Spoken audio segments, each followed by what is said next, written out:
Well, now the demonstration has occurred, and we've seen solutions being provided. We saw long-term and short-term solutions being provided by the Minister of Economic Development following a discussion. After the deaths, is it? After the incident, that water tanks will be provided, bowsers will be provided, and the long-term plan would be to provide pipe water to the people of Gampa, especially to Ratupaswara. What should be the ideal backdrop? Everything has happened. We can't go back and change things. But moving ahead, what should happen now in that area where we see people hurt? There has been deaths that have occurred because of this issue, where they got onto the streets to talk about a basic fundamental right, which is access to water. And now we see the people of Ratupaswara and surrounding villages having gone through a terrible experience. So what should be the next step? Justice, apology. The people responsible for those shootings, for depriving those people of their children, the people responsible for pointing guns at the nuns, putting bullet holes into the church, beating up people, they need to go down there and apologize. We're sorry. And then they need to make it right as possible, because you can't bring those people back to life. So there has to be justice. Justice has to be seen to be done independently, to make sure not only to heal the wounds there, Mahina, to make sure it doesn't happen again, because how do you know it's not going to happen again? That was another question I wanted to ask you. How do we ensure that a demonstration like this, or where the people get onto the street, does not have the same outcome? Don't send the army. Nobody sends the army unless there are people shooting. You don't send the army otherwise. In the United States, even if there are shots fired, apart from the cops, you send in the SWAT team, Special Weapons and Tactics. We have the STF. I mean, even with the Boston bombings, they didn't send in the American army, they didn't send in SEAL Team 6. What were commandos and black uniformed motorcycle using special units doing in Gampaha? To fight whom? The Indian paratroops. Don't send the army in. That's fundamental. Once you send them in with automatic weapons, you can't expect anything else.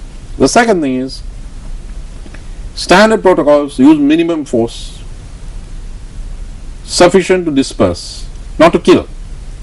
Use water cannon, CS gas, bird shot in riot control shotguns.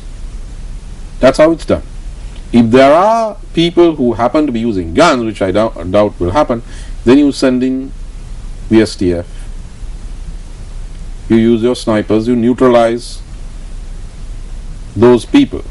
But that is not what happened. Unless you admit that you did something wrong, you're going to do it again. And I don't hear anybody admitting. I hear that, Molotov cocktails, third forces, outsiders. Who was outside? The army or the people of Gampaha? Who's outside there? Pitastara Balavegi. Who's Pitastara? Not the citizens of Gampaha.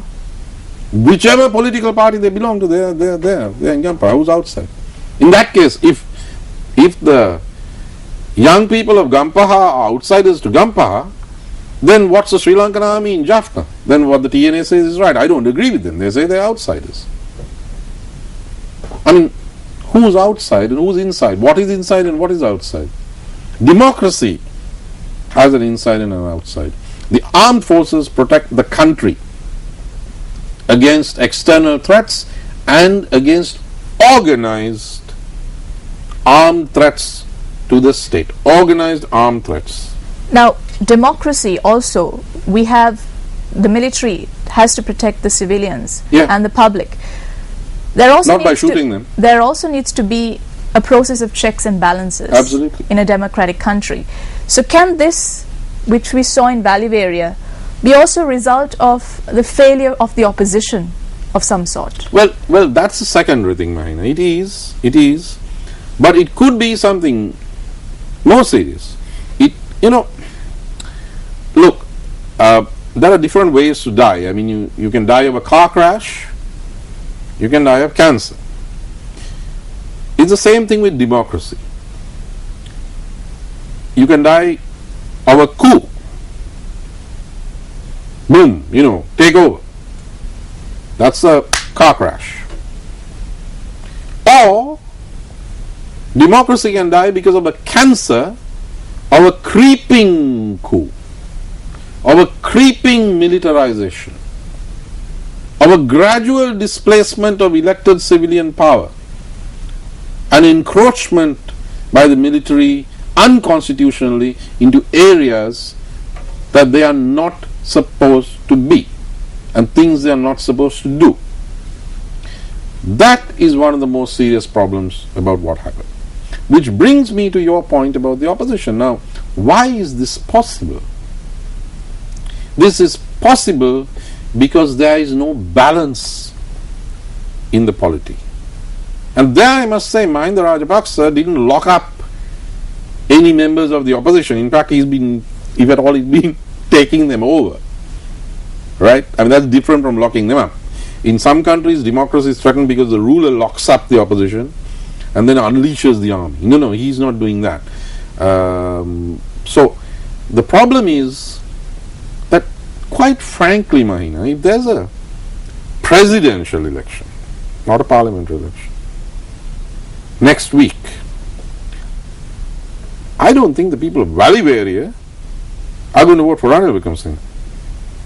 They'll either stay at home or they'll vote for Mahinda Rajapaksa. Not because they like what happened to them, but because they're going to think, okay, presidential, who do we need to lead the country? This one or that one. Either I stay at home or vote for this guy. Hold my nose, vote for him. So, that has a knock-on effect on the UNP at every level. Look at the provincial council elections that are coming up. Post Valley area. Valley area isn't the only thing that's been happening here. Alright? There's a reign of terror in Dayanilleka. I mean, senior officials boast that I will treat criminals the way I have treated terrorists. Not in Dayanilleka.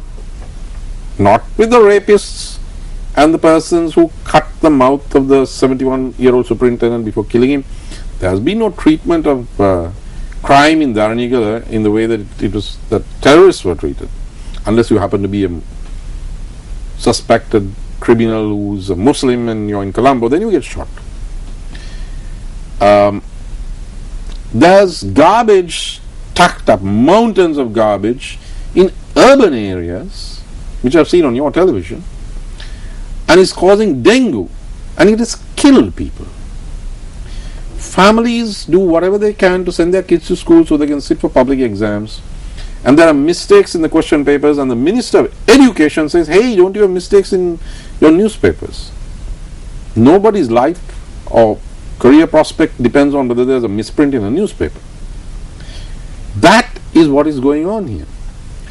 Every independent economist says that we may be headed into a Greek situation in 18 months max. And I believe it because, I mean, even if you go for an almsgiving, if one family is eating all the food, then you're going to have a problem. So if there's one clan gobbling up most of the economy, you're going to have a Greek situation.